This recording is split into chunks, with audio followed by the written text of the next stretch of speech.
લાઠી બાબરાના ધારાસભ્ય વીરજી ઠુંબરની થઈ અટકાયત। પોતાના વિસ્તારના કામો ન થતા હોવાને લીધે રસ્તા રોકો આંદોલન કરતા ભીલડી નજીકથી બાબરા પોલીસે કરી અટકાયત।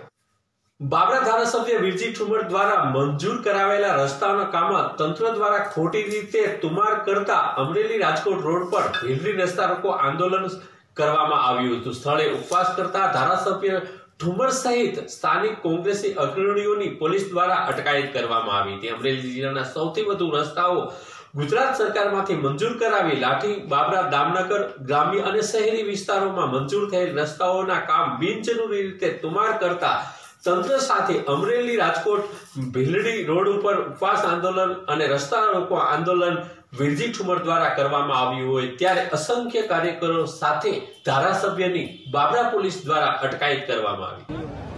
છેલ્લા 2 વર્ષથી બાબરા તાલુકાના એસરમાં મંજૂર કરેલા ધારાસભ્ય તરીકે મેં રસ્તાઓ તંત્ર કરતું નથી। કોરોનાના કારણે સતત અમારા જિલ્લા પંચાયતના ચૂંટાયેલા સભ્યો અને હાલના અમારા વિરોધ પક્ષના નેતા પણ આ બાબતમાં અમારા તાલુકા પંચાયતના સભ્યો રોજ પ્રશ્નો પૂછે છે। ગામડાના લોકો પરેશાન થઈ રહ્યા છે।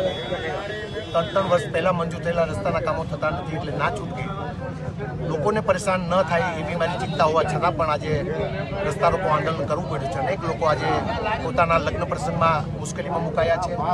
દુઃખ વ્યક્ત કરું છું, પરંતુ વિકાસના કામો આ તંત્ર કરતું નથી। જિલ્લા પંચાયત બાંધવામાંથી નવરી નથી। વિરોધ પક્ષના નેતા કે અમારા જિલ્લા પંચાયતના કોંગ્રેસ પક્ષના સભ્યો સતત પ્રશ્નો પૂછે છે તો તંત્ર જવાબ આપતું નથી। કોરોનાના કારણે રસ્તાના કામો સરકાર કરતી નહોતી, પરંતુ કોરોના બંધ થયા પછી લાઠી તાલુકાના તમામ રસ્તાઓના કામો શરૂ છે અને 2 વર્ષ પહેલાં મંજૂર થયેલા રસ્તાના કામો હજુ શરૂ થતા નથી। એટલે આજે કોંગ્રેસના કાર્યકર્તાઓ લોકો સાથે જોડાઈ વિરોધ પક્ષના નેતા પ્રભાતભાઈ કોટીવાલ, અમારા જતીનભાઈ તાલુકા પંચાયતના સભ્ય, પૂર્વ સભ્ય કુલદીપભાઈ, પૂર્વ તાલુકા પંચાયતના પ્રમુખ અમારા કિશોરભાઈ દેથલિયા સહિતના તમામ કાર્યકર્તાઓ આજે ઉપવાસ પર બેઠા છે। તંત્ર આવીને ખાતરી ન આપે ત્યાં સુધી મેં રાત્રે પણ અહીંયા રોકવું પડે તો રોકાવાના છીએ અને આ રસ્તાના કામો તાત્કાલિક તંત્ર શરૂ કરે એવી અમારી માગણી તંત્ર